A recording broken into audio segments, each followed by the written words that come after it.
باللہ العلی العظیم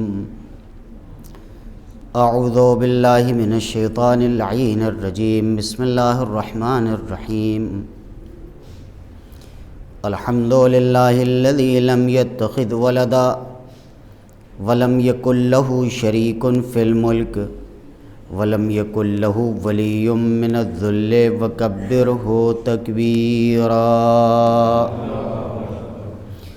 والصلاة والسلام والتحیۃ والاکرام علی الرسول الأمی مکی المدنی القرشی الابطحی سیدنا ونبینا وحبیب قلوبنا وطبیب نفوسنا ابی القاسم محمد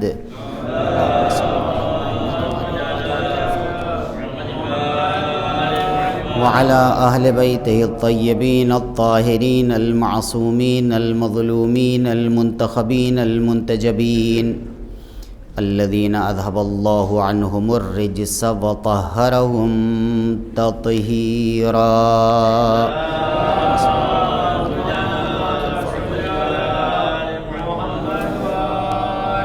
سيما بقية الله المنتظر وحجته الثاني عشر واللعن على أعدائهم وقاتليهم وغاصبي حقوقهم ومنكري فضائلهم ومصائبهم وولايتهم والشاكين فيهم والمنحرفين عنهم ومن كل وليجة دونهم إلى يوم الدين آمين رب العالمين. أما بعد فقد قال الله الحكيم في كتابه الكريم بسم الله الرحمن الرحيم يا أيتها النفس المطمئنة ارجعي إلى ربك راضية مرضية فادخلي في عبادي وادخلي جنتي. صلوات بر محمد.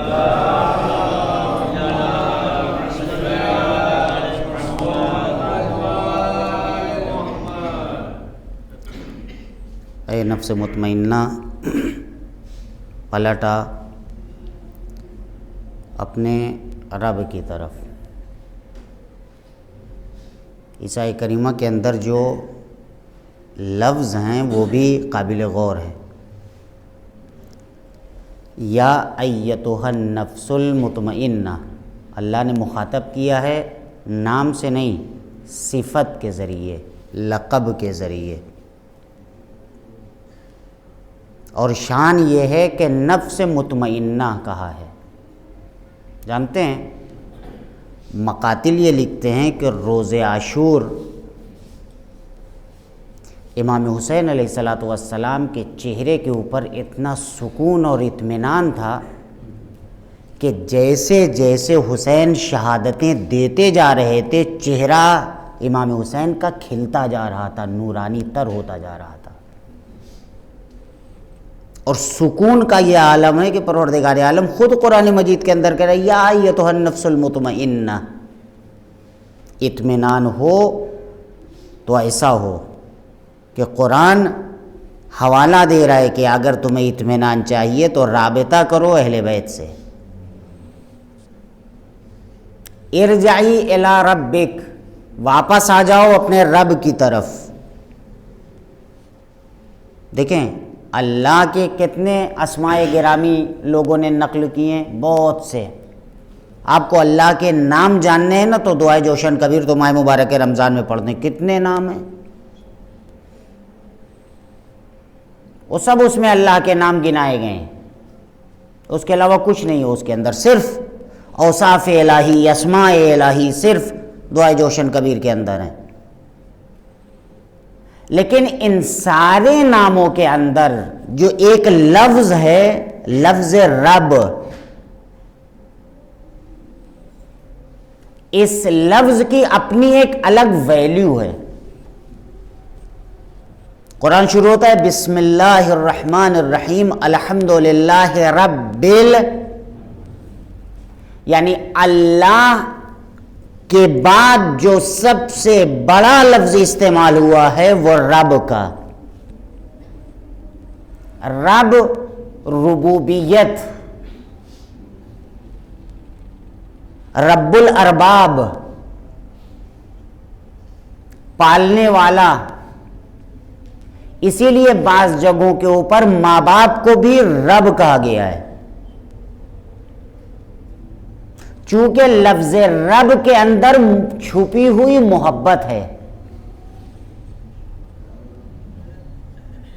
ہو سکتا ہے کہ کسی نام کے اندر محبت نہ پائی جاتی ہو، لیکن جب لفظ رب بولا جائے گا تو اس کے اندر لامحالہ محبت چھپی ہے. اسی لیے قرآن نے مخاطب کیا یا ایتھا النفس المطمئنہ ارجعی الی ربک. وہ جو تم سے زیادہ تم سے محبت کرتا ہے اسے رب کہا جاتا ہے. جو انسان سے زیادہ انسان سے محبت کرتا ہے اسے رب کہا جاتا ہے. اور جو فرمائیے ایک ماں اپنے بچے کو کتنا چاہتی ہے کہ بچہ اگر زمین پر گرتا ہے اور بچے کے چوٹ بھی نہیں لگتی تب بھی ماں تڑپ جاتی ہے. ہوتا ہے یا نہیں ہوتا ہے؟ بچے کے چوٹ نہیں لگی ہے، وہ گر گیا ہے زمین سے، لیکن بچے کے گرنے کے باوجود، چوٹ نہ لگنے کے باوجود بھی ماں کو تکلیف ہوتی ہے کہ بچہ گرا کیسے. اور جس ذات کے اندر 70 ماؤں کی محبتیں پائی جاتی ہوں وہ انسان سے کتنا محبت کرتی ہوگی. جو خالق محبت ہے، جس نے محبت کو پیدا کیا ہے، وہ انسانوں سے کتنا محبت کرتا ہوگا. اور جب وہ اپنی ربوبیت اور محبت کا حوالہ دے تو اس کا مطلب یہ ہے کہ نہیں، انسان کی محبتیں جہاں ختم ہو جاتی ہیں وہاں سے خدا کی محبت شروع ہوتی ہے. ہے یا نہیں ہے؟ انسان کی محبت کہاں تک رہتی ہے؟ ایک انسان مر گیا، زیادہ سے زیادہ آپ اسے غسل دیں گے، کفن پہنائیں گے، نماز جنازہ ادا کریں گے، کاندھے پہ اٹھائیں گے، قبر میں اتار دیں گے. یہی تو آپ کا کام ہے نا. قبر بند کر کے گھر چلے جائیں گے. اس سے زیادہ آپ کچھ کر سکتے ہیں اس کے لیے؟ انسان کے ہاتھ میں کچھ نہیں ہے. کیا کوئی دوسرا زندہ آدمی قبر کے اندر لیٹ جائے گا کہ ہم ان کا ساتھ دیں گے؟ نہیں. جہاں سے انسانی محبتیں ساتھ چھوڑ دیتی ہیں وہاں سے خدا کی محبت شروع ہوتی ہے. بلکہ یہ بھی کہنا غلط ہے، جہاں سے انسانی محبتیں ختم ہو جاتی ہیں وہاں سے آل محمد کی محبت شروع ہوتی ہے. جب آل محمد کی محبت اتنی ہے کہ جو قبر کی منزل سے شروع ہوتی ہے تو سوچئے خدا کی محبت کتنی ہوگی، جو ان کا بھی پیدا کرنے والا ہے، جو ان کا بھی خالق ہے، جو ان کا بھی مالک ہے. ایک صلوات پڑھیں محمد والے محمد پر.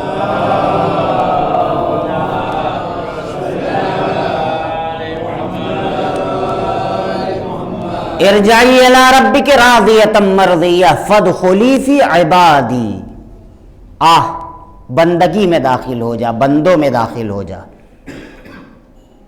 لیکن دو لفظ ہیں، ایک لفظ ہے عبد، ایک لفظ ہے عابد. دو لفظ.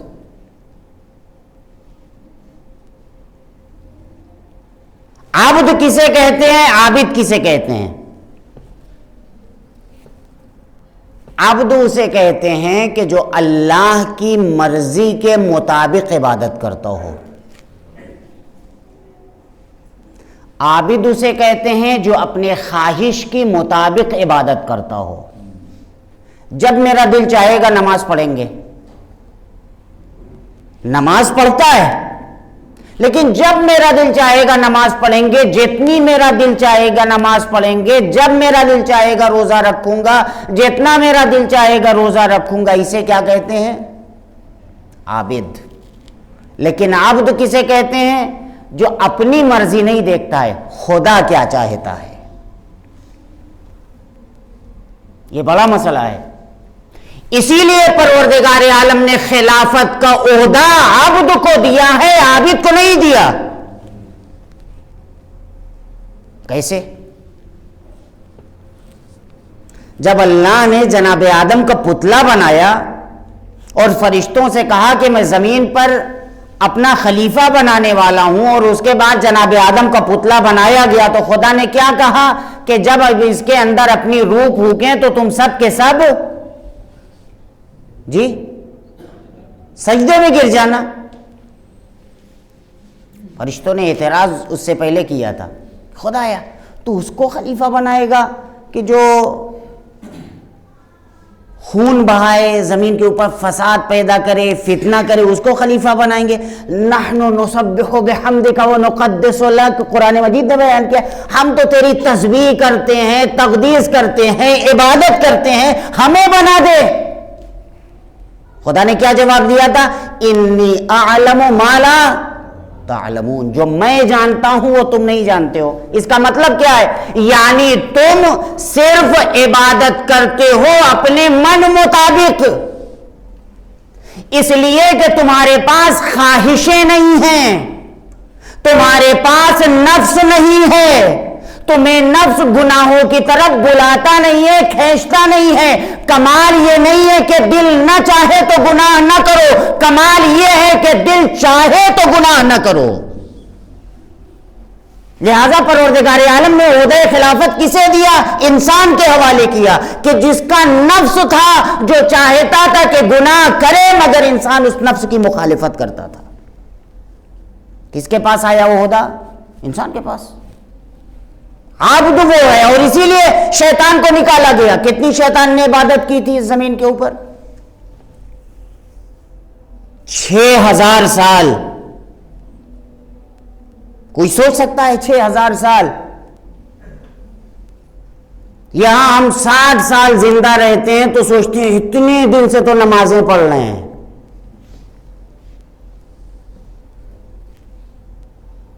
شیطان نے اتنی زیادہ عبادت کی مگر عہدہ نہیں ملا۔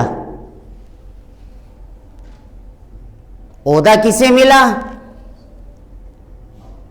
توجہ فرمائیے گا، عہدہ کسے ملا؟ کہ جو عبد بنا، جو بندہ بنا۔ ایک صلوات پڑھیں محمد والے محمد پر۔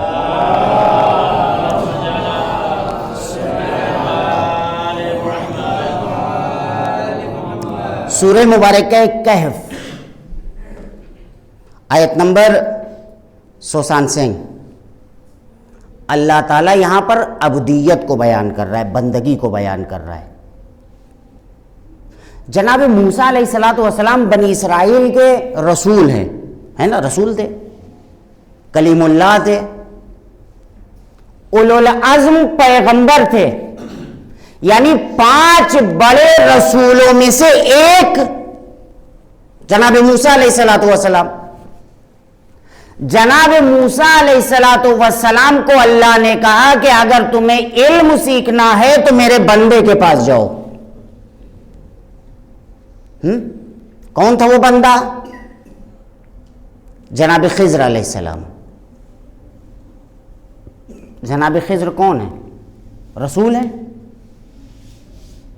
صاحب شریعت پیغمبر ہیں، اولو العزم ہیں، ان کو کتاب دی گئی ہے؟ نہیں، کچھ نہیں ہے، صرف اللہ کے نبی ہیں۔ اس میں بھی لوگوں نے اختلاف کیا ہے علماء نے، بعض علماء یہ کہتے ہیں وہ نبی ہیں، بعض کہتے ہیں نبی بھی نہیں ہیں، عبد صالح ہیں۔ لیکن آیات قرآن سے یہ ظاہر ہوتا ہے کہ وہ اللہ کے نبی تھے، لیکن بہرحال جناب موسیٰ بھیجے گئے، اگر علم چاہتے ہو تو ان کے پاس جاؤ۔ اس کا مطلب یہ ہے کہ اولو العزم پیغمبر ہونا اس بات کی دلیل نہیں ہے کہ آپ کو اللہ نے سارا علم دے دیا ہے۔ توجہ فرمائیے گا، اولو العزم پیغمبر ہونا اس بات کی دلیل نہیں ہے کہ سارا کچھ اللہ نے آپ کو دے دیا ہے۔ اگر آپ کو سارا کچھ چاہیے تو آپ کو عبد بننا پڑے گا۔ آیت نمبر 165، فَوَجَدَ عَبْدًا مِّنْ عِبَادِنَا، جناب موسیٰ گئے ڈھونڈتے ہوئے خضر کو، انہوں نے میرے بندوں میں سے ایک بندے کو پایا، عابدا من عبادنا۔ اللہ نے بندگی کے صدقے میں جناب خضر کو کیا دیا تھا؟ قرآن مجید کہہ رہا ہے آتیناہ رحمتا من عندنا، ہم نے اس بندے کو اپنی رحمت دی تھی، وعلمناہ من لدنا علما، اور ہم نے انہیں علم لدنی سے نوازا تھا۔ علم لدنی اٹلے جو خاص علم خدا کی طرف سے آتا ہے، جو ہم لوگوں کو نہیں معلوم وہ اسے بھی معلوم ہوتا ہے۔ تو جو فرمائی اسے کہتے ہیں علم لدنی۔ وَعَلَّمْنَاهُ مِن لَّدُنَّا عِلْمًا، ہم نے اپنے خاص علم سے اسے نوازا تھا۔ خدایا ایک اولو العزم پیغمبر کو تو نے علم نہیں دیا، اسے بھیج رہا ہے کہ جاؤ سیکھو۔ کلیم اللہ جناب موسیٰ جو خدا سے بات کرنا چاہتے تھے تو کوہ طور پر پہنچ جاتے تھے خدا سے بات کرنے، وہ کس کے شاگرد بن رہے ہیں؟ جا کے علم کس سے سیکھنا ہے؟ جناب خضر علیہ السلام سے۔ دیکھیں اللہ کا بھی معجزہ دیکھیے، کرنی دیکھیے کہ کمال یہ نہیں ہے کہ آپ پیغمبر ہیں تو آپ کے پاس سب کچھ ہوگا، نہیں، آپ کو کسی سے سیکھنا ہے، جا کے اس سے سیکھیے۔ اس کا مطلب یہ ہے کہ اولو العزم پیغمبر بھی دوسروں کا محتاج ہو سکتا ہے، سوائے کچھ ذاتیں ایسی ہیں کہ سارے انبیاء کو نبوت بھی ان کے صدقے میں ملی ہے۔ انبیاء کے درمیان جو درجہ ہے، کوئی نبی ہے، کوئی رسول ہے، کوئی اولو العزم پیغمبر ہے، کوئی صاحب کتاب ہے، یہ کس لیے ملی ہے؟ ایسے ہی اللہ کو اچھے لگے دے دیا۔ بہت خوبصورت تھے، لمبے چوڑے تھے، اللہ نے دے دیا۔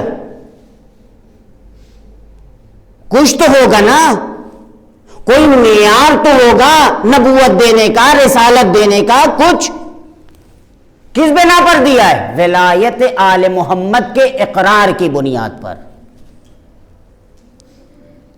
یہ روایات کے اندر ہے لیکن یہ موضوع نہیں ہے، اس لیے اس کے اوپر توضیح نہیں دیں گے، پھر کبھی انشاءاللہ بیان کریں گے۔ بہرحال جناب موسیٰ آئے جناب خضر کے پاس، قرآن مجید نے واقعہ بیان کیا، اسی واقعے کو میں دوہرا رہا ہوں۔ قال، جناب موسیٰ علیہ السلام آئے اور جناب خضر سے کہنے لگے حل اتبعک علی ان تعلمنی مما علمت رشدا،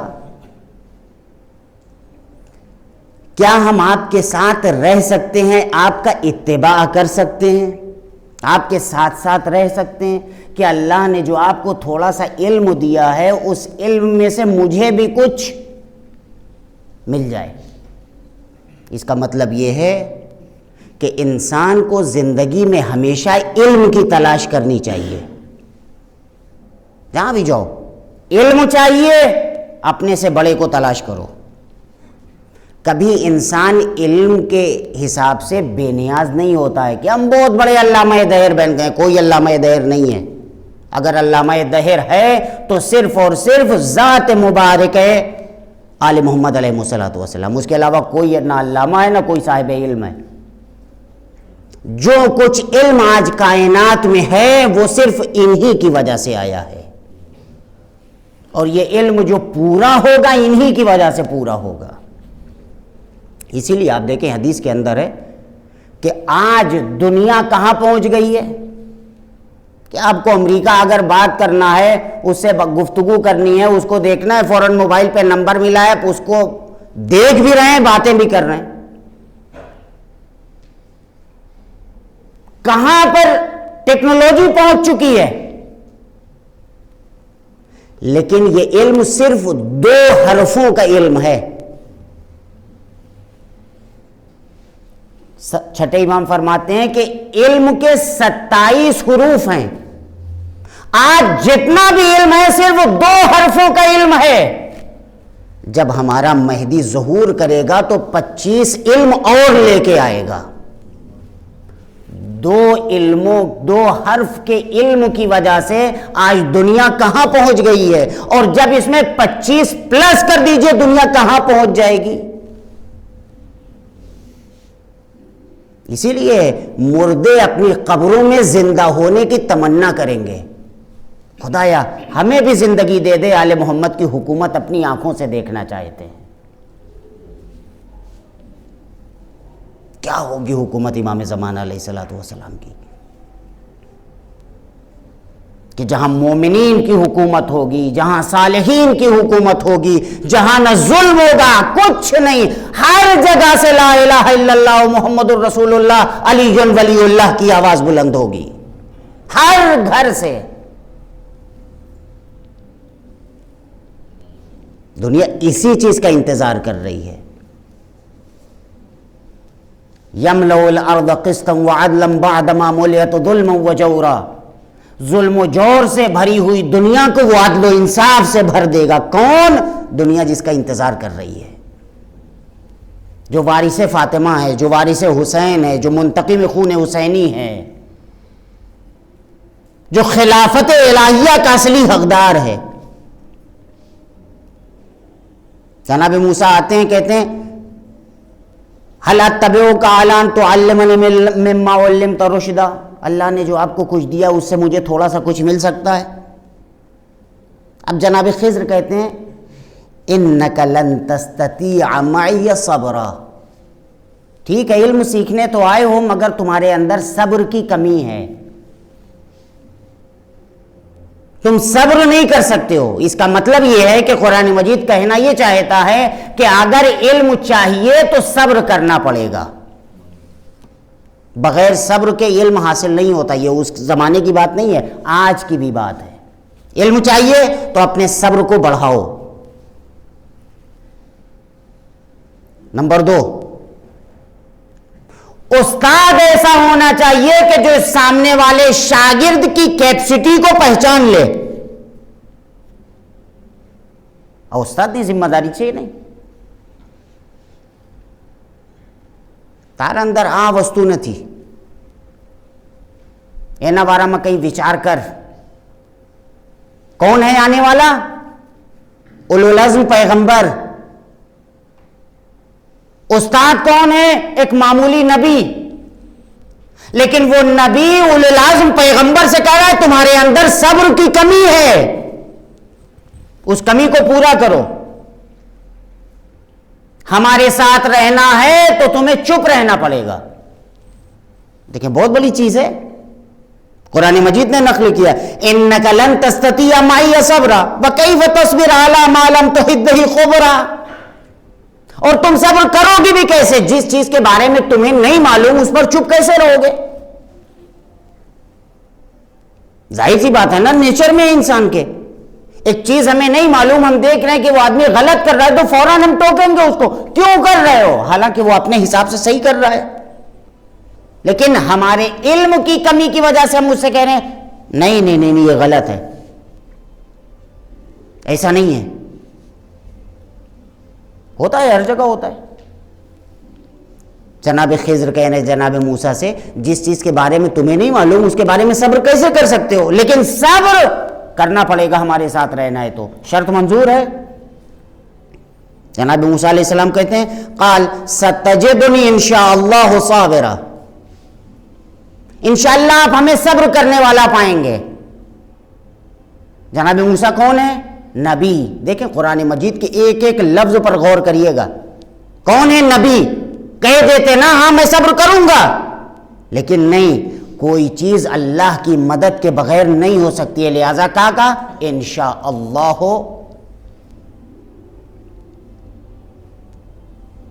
ستجدنی انشاءاللہ صابرا ولا اعصی لک امرا، میں آپ کے کسی حکم کی مخالفت نہیں کروں گا، جے کہو مانس۔ قال فإن اتبعتنی فلا تسألنی عن شیء، اوکے دھکور تمہیں ابھی جاؤ ساتھ میں، پن دھیان رکھ جو فلا تسألنی عن شیء حتی احدث لک منہ ذکرا، جارے سودی ہوں تمہیں نہیں بتاؤں، تمہیں انوارا میں کہیں بول جو نہیں، بس جو تمہیں کہ حسو کروں۔ یعنی استاد چاہے معمولی نبی ہو شاگرد اولو العزم پیغمبر ہو تب بھی شاگرد کو اجازت نہیں ہے کہ وہ استاد کے اوپر اعتراض کرے، اس لیے کہ استاد استاد ہوتا ہے، شاگرد شاگرد ہوتا ہے۔ آپ ہیں اولو العزم پیغمبر بنی اسرائیل کے لیے، یہاں آپ خالی شاگرد بن کے آئے ہیں، بس آپ علم سیکھنے آئے ہیں، یہاں آپ ہوں گے اپنے گھر میں، ہوتا ہے نا۔ ہر انسان کا اپنا ایک ایریا ہوتا ہے۔ فرض کریے ایک صاحب آئے اور کہنے لگے کہ مجلس ایسی پڑھی جانی چاہیے، ہم نے کہا یہ آپ ہم کو نہ سکھائیے مجلس کیسے پڑھی جاتی ہے، اس لیے کہ میں بچپنے سے مجلس پڑھ رہا ہوں۔ جب بزنس کی بات ہوگی تو اس میں آپ میرے استاد رہیے گا، لیکن جب مجلس کی بات ہوگی تو اس میں استاد رہوں گا۔ ہر انسان کی اپنی ایک فیلڈ ہوتی ہے۔ ہمارے ہاں اس کے بالکل برخلاف ہوتا ہے۔ اگر سیستانی سو کام آفت ہوا آئی پا تمہیں کون؟ ایک کتاب جس نے کبھی نہ پڑھی ہو زندگی میں، وہ آگے سیستانی کے اوپر اعتراض کرتا ہے، سو کام آفت ہوا آئی پا۔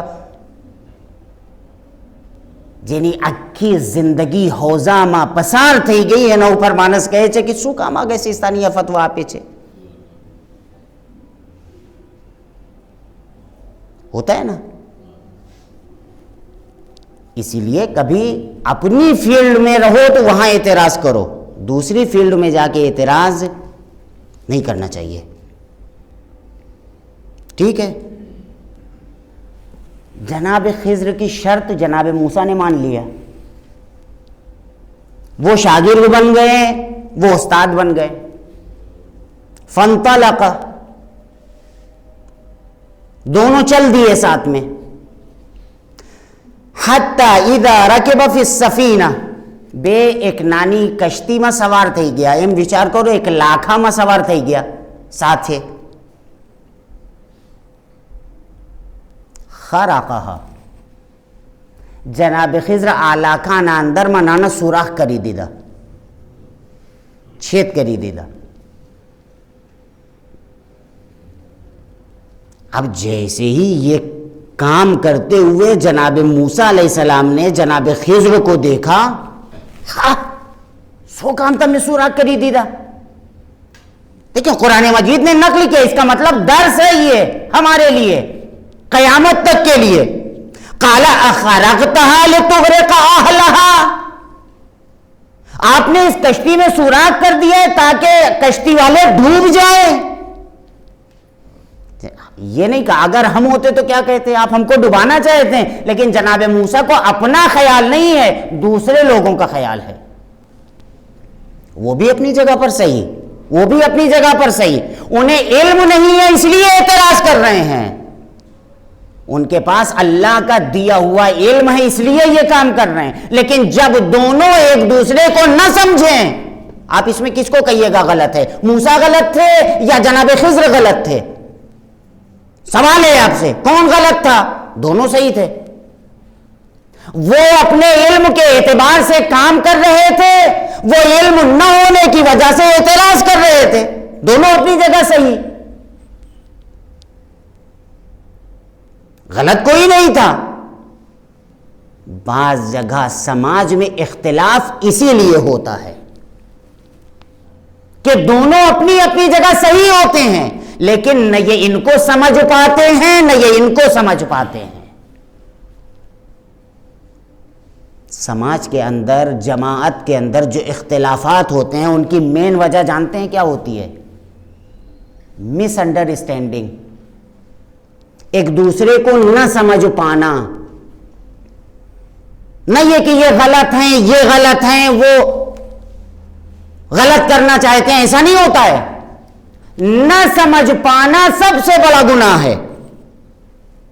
گناہ کا مطلب حرام نہیں ہے، یعنی وہی اختلاف کا سبب بنتا ہے، مس انڈرسٹینڈنگ، نہ یہ ان کو سمجھ پا رہے ہیں نہ یہ ان کو سمجھ پا رہے ہیں۔ یہ مس انڈرسٹینڈنگ کہاں سے آتی ہے؟ معرفت کی وجہ سے۔ جس کی جتنی زیادہ معرفت ہوتی جائے گی اتنا زیادہ سماج سے اختلافات کم ہوتے جائیں گے۔ اسی لیے اسلام نے کہا ہے ایک دوسرے کو پہچانو، سوچو، سمجھو، وچار کرو. بہرحال ایک صلوات پڑھیں محمد وآل محمد پر.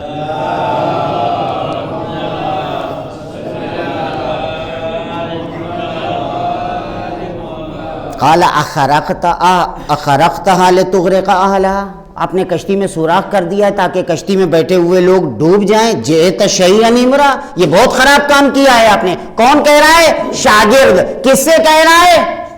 استاد سے. جرأت دیکھیے.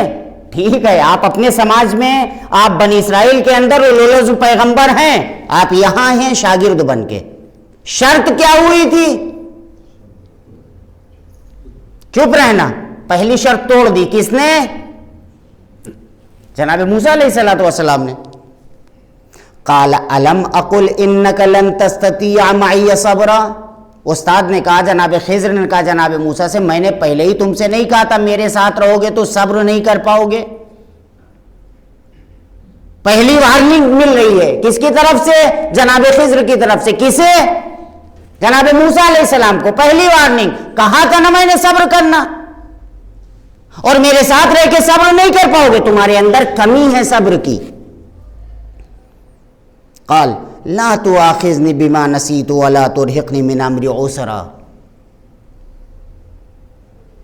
سختی نہ کریے میرے اوپر بہت زیادہ. ولا تؤاخذنی بما نسیت، جس چیز کو انسان بھول جائے اس کے اوپر اس کا ہاتھ نہیں پکڑنا چاہیے. بھولے سے ہو گیا، باندھو نہیں، مکی دو.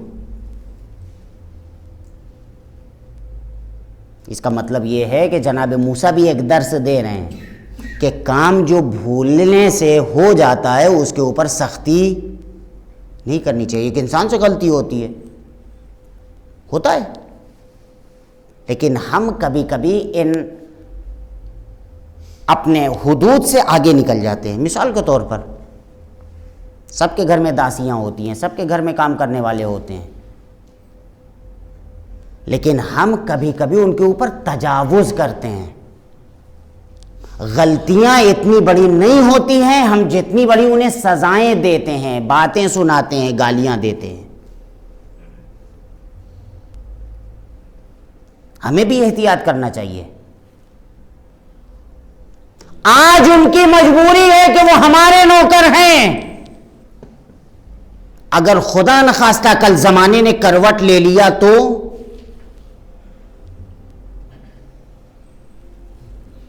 آج ان کی مجبوری ہے کہ وہ جاہل ہیں. اگر خدا نخواستہ زمانے نے کروٹ لے لیا تو دیکھیں انقلابات آتے رہتے ہیں. جو جناب یوسف علیہ السلام بادشاہ مصر تھے، بنی اسرائیل کو فلسطین سے مصر لے کے گئے تھے، اسی یوسف کے مرنے کے بعد فرعون نے بنی اسرائیل کو بادشاہت سے غلامی کی زنجیروں میں جکڑ دیا. بنی اسرائیل گئے جناب موسیٰ علیہ السلام کے ساتھ،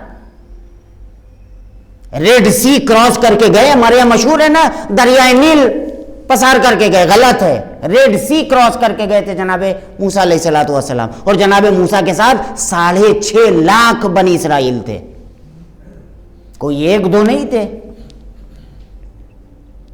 پورے ساز و سامان کے ساتھ تھے. ہمیں احتیاط کرنا چاہیے. ایک صلوات پڑھیں محمد وآل محمد.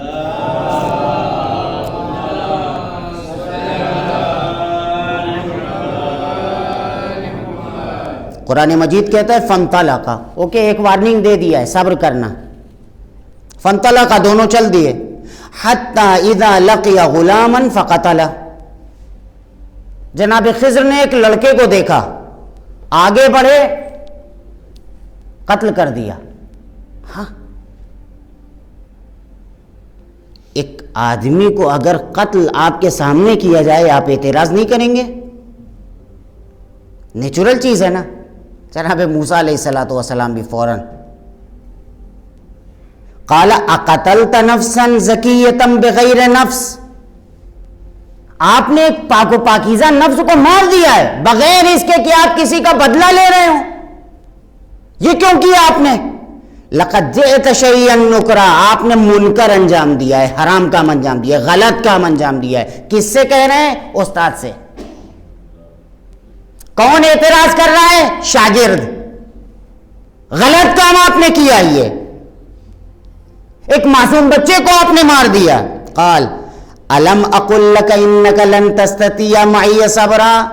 پھر وارننگ دی. نمبر 2، کیا میں نے تم سے کہا نہیں تھا کہ تم میرے ساتھ صبر نہیں کر سکتے ہو؟ اس لیے کہ تمہارے پاس علم نہیں ہے. جب علم نہیں ہوتا ہے تو اعتراض ہوتا ہے.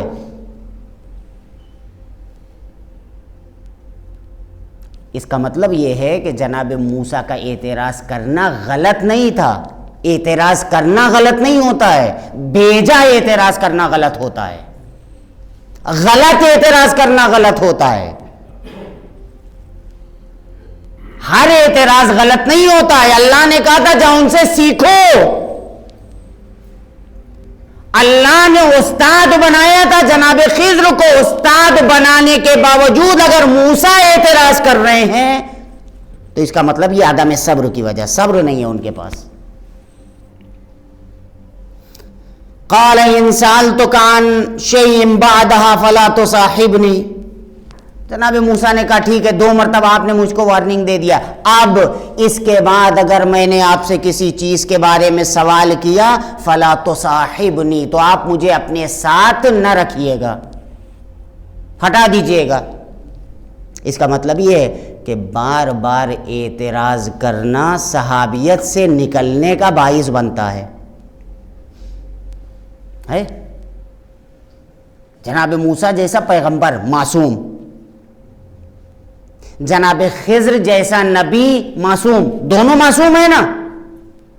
پھر بھی اگر ایک معصوم دوسرے معصوم کے اوپر اعتراض کرے تو اسے حق ہے کہ اسے نکال دے اپنی صحابیت سے. انبیاء میں تو یہ قرآن بیان کرتا ہے، لیکن مسلمان کیسے بے غیرت ہیں کہ لوگ رسول پر اعتراض کرتے پھر بھی صحابیت سے نہیں نکلتے، نبوت پر شک کرتے ہیں پھر بھی صحابیت سے نہیں نکلتے، پھر بھی صحابی ہیں. عجیب سلسلہ ہے مسلمانوں میں صحابیت کا کہ جتنے آ گئے، کوئی لنگڑا ہے، کسی کے ہاتھ نہیں ہے، کسی کے پیر نہیں ہے، کسی کے کوئی چل نہیں سکتا، کوئی صحیح النسب ہے، کوئی غلیظ النسب ہے، سب صحابی. آ جاؤ. تاریخ اسلام کا سب سے بڑا المیہ، سب سے بڑی مصیبت یہی ہے کہ اسلام کو اپنوں نے نقصان پہنچایا، غیروں نے نہیں. ٹھیک ہے، مان لیا. اس کے بعد سوال نہیں کروں گا، اگر سوال کروں گا تو آپ مجھے نکال دیجئے گا. قد بلغت من لدنی عذرا، میری طرف سے آپ 3 مرتبہ مجھ کو وارننگ مل جائے گی، میں چلا جاؤں گا، آپ نکال دیجئے گا مجھ کو. فانطلقا، چل دیے دونوں. حتی اذا اتیا اہل قریا استطعما اہلہا، آئے دونوں ایک بستی میں. کون کون؟ جناب خضر، جناب موسیٰ، استاد شاگرد، دونوں ایک بستی میں پہنچے. استطعما اہلہا، آ کے کہنے لگے ہم لوگ بہت بھوکے ہیں، تھوڑا سا کھانا ہم لوگوں کو دے دو. فَأَبَوْا أَن يُضَيِّفُوهُمَا، ان لوگوں نے کہا ہم یہاں کسی کو مہمان ومان نہیں بناتے، آپ لوگ دوسرا راستہ دیکھیے. انکار کر دیا. فَوَجَدَ فِيهِ جِدَارًا، اسی بستی میں ایک دیوار کو جناب خضر نے دیکھا کہ جو سیدھی نہیں تھی بلکہ ٹیڑھی ہو گئی تھی، گرنے والی تھی. یرید ان ینقض فاقامہ، جو گرنے والی تھی، جناب خضر آگے بڑھے اور اس کو گرتی ہوئی دیوار کو جناب موسیٰ کی مدد سے سیدھی کر دیا کہ گرے نہیں. اب جناب موسیٰ علیہ السلام نے کھانا بھی ایک تو ان لوگوں نے نہیں دیا، اوپر سے ہم ان کی مدد بھی کر رہے ہیں. نیچر دیکھیے. قال لو شئت لاتخذت علیہ اجرا، اگر آپ چاہتے تو یہ دیوار سیدھی کرنے کا پیسہ لے سکتے تھے. اس کا مطلب جناب موسیٰ کے ہاں تھوڑا سا کھوجا والا دماغ تھا کہ کوئی کام فری نہیں کرو. کوئی کام فری نہیں کرو. لَاتَّخَذْتَ عَلَيَّ أَجْرًا، آپ چاہتے تو پیسہ لے سکتے تھے، آپ نے کیوں فری میں دیوار کو سیدھا کر دیا؟ قَالَ هَذَا فِرَاقُ بَيْنِي وَبَيْنَكَ، جناب خضر نے کہا 3 مرتبہ ہم نے تم کو ٹائم دیا. هَذَا فِرَاقُ بَيْنِي وَبَيْنَكَ، آپ کا راستہ یہ ہے، میرا راستہ یہ ہے، خدا حافظ. آپ کا جو سیکھنے آئے تھے آپ نے سیکھ لیا، جو ہم سکھانا چاہتے تھے آپ کو ہم نے سکھا دیا. دیکھیں پیغمبر فرماتے ہیں کہ اگر جناب موسیٰ اعتراض نہ کرتے اور خاموش رہتے تو کتنے علم ایسے تھے کہ جو جناب موسیٰ کے اوپر کھل جاتے. لیکن صبر نہ ہونا انسان کو علم سے دور کر دیتا ہے. اب جناب خضر علیہ السلام کہتے ہیں کہ ٹھیک ہے آپ صبر نہیں کر سکے، لیکن ہم نے جو 3 کام کیے ہیں جن پر آپ نے اعتراض کیا تھا ہم اس کی بات بتائے دے رہے ہیں، سن لیجئے تاکہ آپ کے دل کو تھوڑا سکون مل جائے، پھر جائیے، آپ دل ٹھنڈا کر لیجئے پھر آپ جائیے گا. هَذَا فِرَاقُ بَيْنِي وَبَيْنَكَ سَأُنَبِّئُكَ بِتَأْوِيلِ مَا لَمْ تَسْتَطِعْ عَلَيْهِ صَبْرًا، جس کے اوپر آپ صبر نہیں کر سکے تھے اور فوراً آپ نے اعتراض کر دیا، اس کی بات سن لیجئے کیوں میں نے وہ کام کیے تھے 3.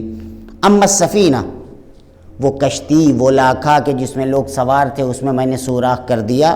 فکانت لمساکین یعملون فی البحر، وہ 2 مسکین اور غریب بچوں کی تھی. یعملون فی البحر، جو دریا میں کام کرتے تھے، مال یہاں سے وہاں پہنچاتے تھے، غریب تھے. فَأَرَدْتُ أَنْ أَعِيبَهَا وَكَانَ وَرَاءَهُمْ مَلَكٌ يَأْخُذُ كُلَّ سَفِينَةٍ غَصْبًا، پیچھے سے ایک بادشاہ آ رہا تھا جو ساری کشتیوں کو چھین رہا تھا.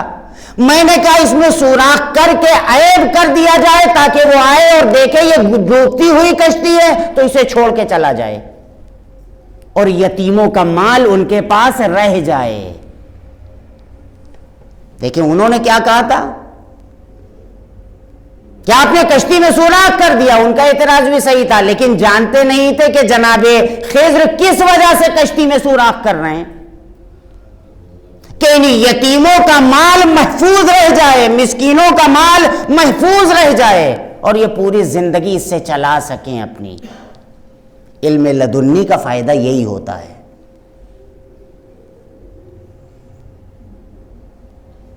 وَأَمَّا الْغُلَامُ، اس بچے کو جسے میں نے قتل کیا، فَكَانَ أَبُوهُ أَبَوَاهُ مُؤْمِنَيْنِ، توجہ فرمائیے گا. جناب خضر کہہ رہے ہیں جس بچے کو میں نے قتل کیا ہے اس کے دونوں ماں باپ مومن تھے. فَخَشِينَ أَن يُرْهِقَهُمَا طُغْيَانًا وَكُفْرًا، مجھے خوف تھا کہ یہ بچہ بڑا ہو کے انہیں کافر بنا دے گا. خوف نہیں تھا، یہ روایت میں ہے کہ وہ بچہ بڑا ہو جاتا تو انہیں کافر بنا دیتا، اس لیے جناب خضر نے اس کو قتل کر دیا. لیکن اللہ نے ایسے ہی نہیں کیا کہ بچہ قتل ہو گیا، اس کے بدلے میں اللہ نے ان دونوں مومن مرد و عورت کو ایک بیٹی دی اور اس بیٹی کے بطن سے 70 انبیاء پیدا ہوئے ہیں اس بچے کے بدلے میں، کہ جو بڑا ہو کے انہیں گمراہ کر دیتا. اب سوچئے کہ پروردگار عالم کتنا رحیم ہے، کتنا کریم ہے. اس کے بعد تیسری وجہ وَأَمَّا الْجِدَارُ، وہ گرتی ہوئی دیوار جسے سیدھا کر دیا تھا. أَمَّا الْجِدَارُ فَكَانَ لِغُلَامَيْنِ يَتِيمَيْنِ فِي الْمَدِينَةِ، وہ شہر کے یتیم بچوں کی تھی، 2 یتیم بچے. وَكَانَ تَحْتَهُ كَنْزٌ، اس دیوار کے نیچے خزانہ تھا. وَكَانَ أَبُوهُمَا صَالِحًا، ان 2 یتیم بچوں کا باپ صالح اور مومن تھا. فَأَرَادَ رَبُّكَ أَن يَبْلُغَ أَشُدَّهُمَا وَيَسْتَخْرَجَ كَنْزَهُمَا رَحْمَةً مِّن رَبِّكَ، اللہ چاہتا تھا کہ باپ کی نیکیوں کا اجر و ثواب ان بچوں کو ملے اور جب یہ بچے بڑے ہو جائیں تو وہ خزانہ ان بچوں کو مل جائے. اگر گر جاتی دیوار تو لوگ آ کے اٹھا لے جاتے، لوٹ لے جاتے. جانتے ہیں اس آیت کے ضمن میں ایک روایت ہے امام سجاد علیہ السلام کی. فرماتے ہیں کہ اللہ نے ماں باپ صالح تھے تو اس کے بدلے میں اس بچے کی دولت کو محفوظ رکھ لیا. کون صالح تھا؟ ماں باپ. اگر ماں باپ نیک ہو تو اس کا اثر نسل کے اوپر پڑتا ہے، ذریت کے اوپر پڑتا ہے. بچہ قرآن مجید نے نقل کیا کہ ماں باپ نیک تھے تو اللہ نے اس کی ملکیت کو محفوظ کر لیا. تو ہمارے نانا تو محمد مصطفیٰ ہیں، ہمارے باپ علی مرتضیٰ ہیں، ہماری ماں فاطمۃ الزہرا ہیں، ہمارے چچا حسن مجتبیٰ ہیں، ہمارے والد حسین شہید کربلا ہیں. ان کے موجودگی میں پروردگار عالم یہ حق حکومت ہم سے نہیں چھین سکتا، اور اسی لیے امام زمانہ علیہ السلام کی حکومت کو اس نے محفوظ رکھا ہے. جب وہ آئیں گے تو یہ وراثت ان کو ملے گی اور ساری کائنات پر اسلام کا پرچم لہرائے گا.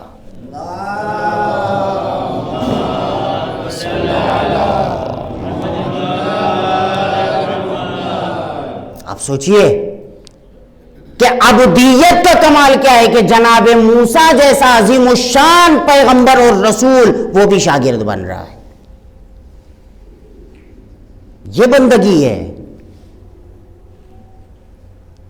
کمال یہ ہے کہ انسان عبد بن جائے. اگر بندہ بن گیا تو بڑے بڑے اس کے آگے جھکتے ہیں. بندگی کے آگے سب جھکتے ہیں، ہے نا. سبحان الذی اسری بعبدہ لیلا من المسجد الحرام الی المسجد الاقصی. پاک و پاکیزہ ہے وہ ذات جو راتوں رات لے گئی اپنے بندے کو مسجد حرام سے مسجد اقصی تک. کہاں؟ آسمان کی سیر کرائی، معراج پر لے گیا.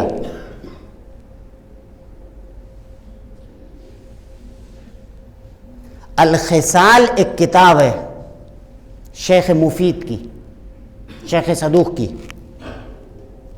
شیخ صدوق علیہ الرحمہ الخصال کے اندر ایک روایت ذکر کرتے ہیں. کہتے ہیں پیغمبر کی 23 سالہ نبوت ہے، یعنی 40 سال کی عمر میں پیغمبر نبی بنے، اللہ ظاہر یعنی تبلیغ کا حکم ہوا. اور 63 سال کی پیغمبر کی عمر تھی، تو 40 سے 63 کتنے سال ہوئے؟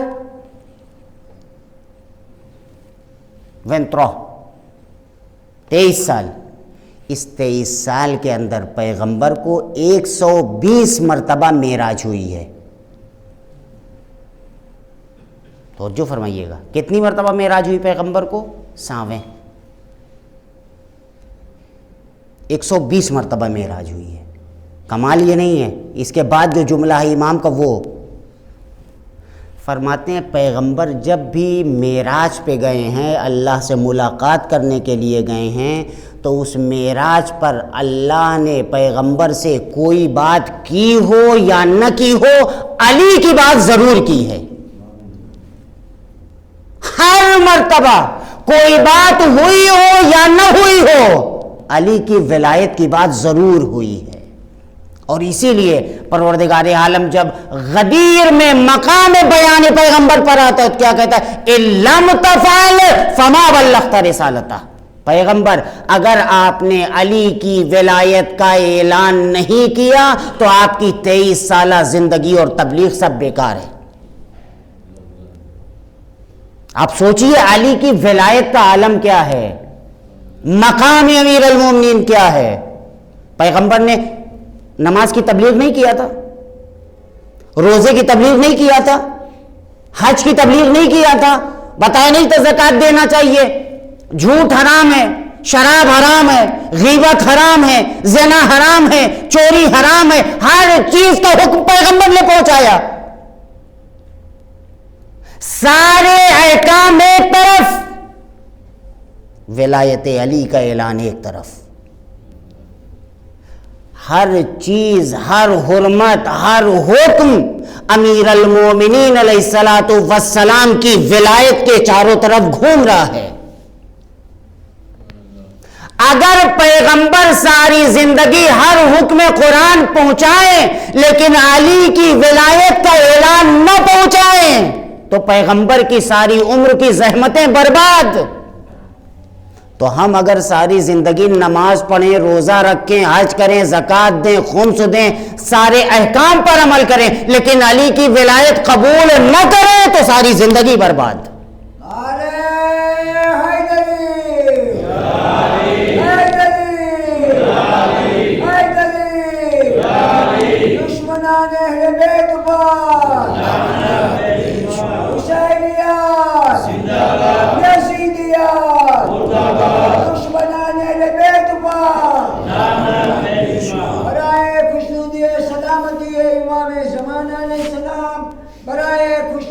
محمد وآل محمد بلندر صلوات.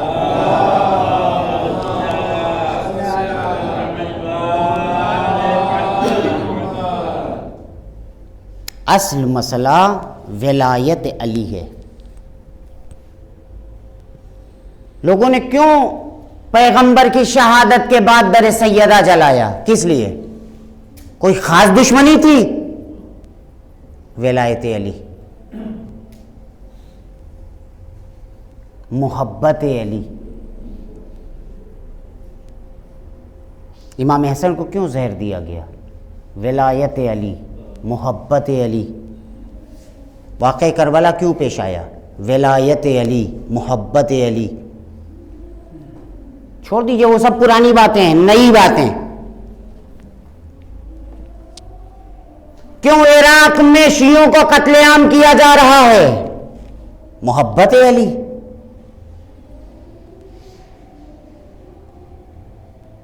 کیوں پورا جہان اسلام متحد ہو گیا ایران کے خلاف؟ محبت علی.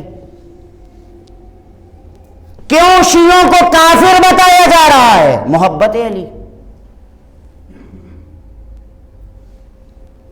شاید ہم آپ محبت علی کی اہمیت کو نہیں سمجھتے ہیں، دشمن ہم سے زیادہ سمجھتا ہے.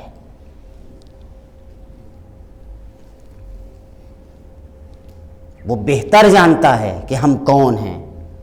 ہم اپنے آپ کو نہیں پہچانتے ہیں نا، لیکن ہم سے زیادہ وہ پہچانتا ہے. اس ولایت کی طاقت نے آج ہم کو محفوظ کر کے رکھا. اسی لیے امام زمان علیہ السلام فرماتے ہیں اگر ہماری نظر کرم تمہارے اوپر نہ ہوتی تو زمانے کے حادثات تمہیں کب کا ختم کر دیے ہوتے، تمہیں مٹا دیا ہوتا دنیا نے. اسی لیے شوق تھا ہم کو مٹانے کا ستم گاروں میں، شور تھا ڈال دو اس قوم کا خون گاروں میں، کوئی باقی نہ بچے شہ کے عزاداروں میں، زندہ چنوائے گئے ظلم کی دیواروں میں. مٹ گئیں سلطنتیں دیدے نم باقی ہیں، انہی اشکوں کا ہے اعجاز کہ ہم باقی ہیں. بہت کوشش کی گئی لیکن کس چیز نے ہم کو محفوظ رکھا؟ عزائے سرکار سید الشہداء نے. فرش عزائے سید الشہداء نے، ماتم سرکار سید الشہداء نے، محبت سرکار سید الشہداء نے، اسی چیز نے ہم کو بچا کے رکھا ہے. اور سارا جہان تشیع اسی چیز کے ارد گرد گھوم رہا ہے. زینب کبریٰ نے اقامہ مجلس کہاں کیا؟ بنیاد کس نے رکھی ہے؟ کسی معصوم امام نے نہیں رکھی. اس مجلس کی بنیاد زینب کبریٰ نے رکھی ہے. قاتل کے سینے کے اوپر مجلس حسین کا علم گاڑا ہے. نہیں تو ان لوگوں نے تو بہت ظلم کیا تھا، اہل بیت کے جنازوں کو چھوڑ کر کربلا میں چلے گئے تھے. تاریخ نے ذکر کیا ہے نا.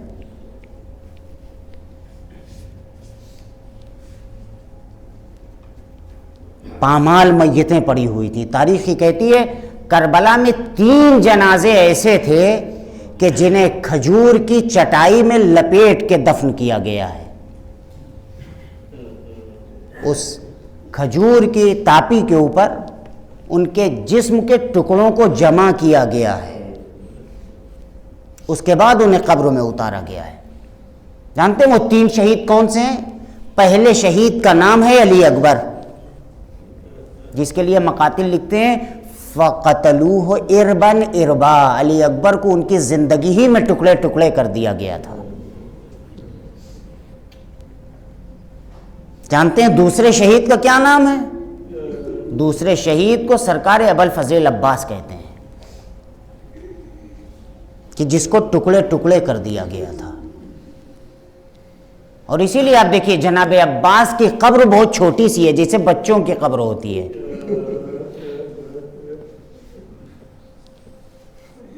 تاریخ کہتی ہے کہ ایک مرتبہ جناب عباس کی قبر ٹوٹ گئی۔ علامہ بحرالعلوم کا زمانہ تھا۔ علامہ بحرالعلوم نے ایک بلڈنگ بنانے والے کو بلایا اور اس سے کہا کہ ہمیں تہخانے میں چلنا ہے اور جناب عباس کے قبر کی مرمت کرنی ہے۔ وہ گیا، علامہ بحرالعلوم بھی ساتھ میں ہے، وہ بنانے والا بھی ساتھ میں ہے۔ جب دونوں بیسمنٹ میں پہنچے، تہخانے میں پہنچے، تو وہ کبھی جناب عباس کی قبر کو دیکھتا ہے، کبھی علامہ کے چہرے کو دیکھتا ہے۔ علامہ کہتے ہیں کہ مجھے ایسا لگتا ہے کہ تجھے کچھ سوال کرنا ہے مجھ سے۔ اس نے کہا بہت اہم سوال ہے جو میرے ذہن میں آ رہا ہے۔ علامہ نے کہا پوچھ، کیا پوچھنا چاہتا ہے؟ کہا کہ یہ بتائیے، میں تو سنتا ہوں کہ جب علی کا بیٹا عباس گھوڑے کے اوپر سوار ہوتا تھا تو آپ کے دونوں پیر گھوڑے کے کانوں سے ٹکراتے تھے، اتنے لمبے تھے، اتنے قوی تھے، اتنے بلند قامت تھے، لیکن جب میں قبر کو دیکھتا ہوں تو لگتا ہے یہ کسی بچے کی قبر ہے۔ بھئی یہ سننا تھا کہ علامہ بحرالعلوم نے اپنے سر کو پیٹنا شروع کر دیا۔ تو نے یہ کیا سوال کر لیا؟ ارے جب علی کا لال گھوڑے سے گرا ہے، دشمن آگے بڑھ رہے ہیں، ارے کوئی تلوار مار رہا تھا، کوئی نیزہ مار رہا تھا، ارے علی کا لال زمین کربلا پہ تڑپ رہا تھا۔ جزاکم ربکم خیر الجزا۔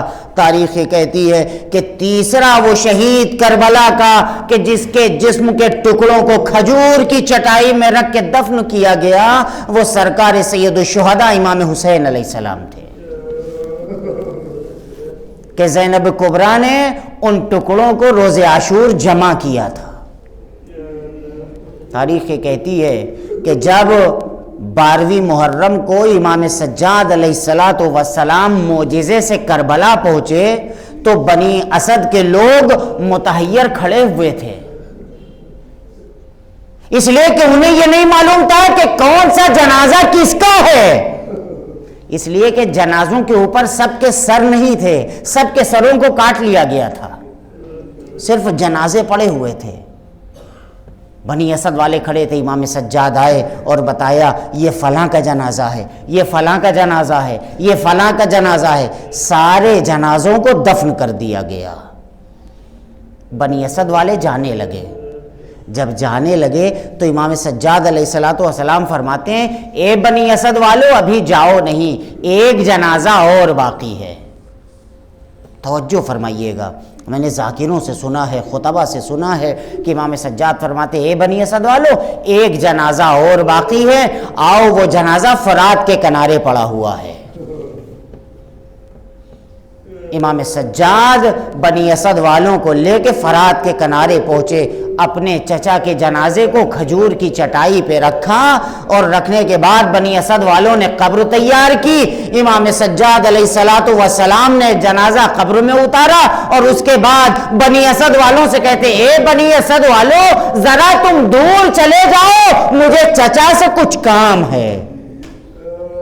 بنی اسد والے قبر سے دور چلے گئے، لیکن بہت دیر ہو گئی، امام سجاد قبر سے باہر نہ آئے۔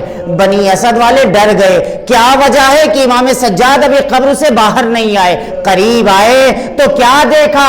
بھتیجا چچا کے سینے کے اوپر اپنا سر رکھے ہوئے فریاد کر رہا ہے، چچا آپ کے بہت خیمے جل گئے، چچا زینب کی چادر چھن گئی، چچا ارے دشمن خیمے خیمے میں گھسایا، چچا سکینہ کے منہ پہ تماچے مارے گئے، چچا ارے کانوں سے گوشوارے چیرے گئے، چچا ارے میرا بستر چھل گیا، خیمے جلا دیے گئے، اے چچا ہمیں اسیر کر کے کوفے کے بازاروں میں لے کے گئے۔ وَسَيَعْلَمُ الَّذِينَ ظَلَمُوا أَيَّ مُنْقَلَبٍ يَنْقَلِبُونَ إِنَّا لِلَّهِ وَإِنَّا إِلَيْهِ رَاجِعُونَ رِضًا بِقَضَائِهِ وَتَسْلِيمًا لِأَمْرِهِ غِيَاثَ الْمُسْتَغِيثِينَ أَغِثْنَا۔ پروردگار محمد و آل محمد کا واسطہ ہماری اس مختصر سی عبادت کو قبول فرما، ہمیں جو بیمار ہیں بحق بیمار کربلا شفائے کامل و عاجل عنایت فرما، جو مقروض ہوں انہیں قرضوں سے سبکدوش فرما، پرچم اسلام کو سر بلند فرما، پرچم کفر و شرک و نفاق کو سرنگوں فرما۔ پروردگار محمد و آل محمد کا واسطہ جو بے اولاد ہیں انہیں اولاد عنایت فرما۔ پروردگار محمد و آل محمد کا واسطہ دشمنان تشیع پر اپنا قہر و غضب نازل فرما۔ پروردگار محمد و آل محمد کا واسطہ جمہوری اسلامی ایران کی حفاظت فرما، علماء عاملین کا سایہ ہمارے سروں کے اوپر برقرار فرما، خصوصاً رہبر معظم انقلاب آیت اللہ العظمہ خامنئی، آیت اللہ العظمہ سیستانی کی حفاظت فرما، انہیں صحت و طول عمر عنایت فرما۔ پروردگار ہم سب کی مغفرت فرما، ہمارے مرحومین کی مغفرت فرما، ہمارے والدین کی مغفرت فرما۔ پروردگار محمد و آل محمد کا واسطہ ہم سب کے اوپر اپنی رحمتیں اور برکتیں نازل فرما۔ پروردگار ہماری ان عزاداریوں کو قبول فرما۔ پروردگار جو پہلے اس عزاخانے میں اور اس فرش عزائے سید الشہداء پہ لوگ بیٹھتے تھے آج ہمارے درمیان نہیں ہے، خدایا ہمارے اس ثواب میں انہیں بھی شریک فرما۔ پروردگار محمد و آل محمد کا واسطہ ہمارے زمانے کے امام کے ظہور میں تعجیل فرما، ہمیں ان کے اعوان و انصار و ناصر و مددگار میں شامل فرما۔ ربنا تقبل منا انک انت السمیع العلیم وتب علینا انک انت التواب الرحیم۔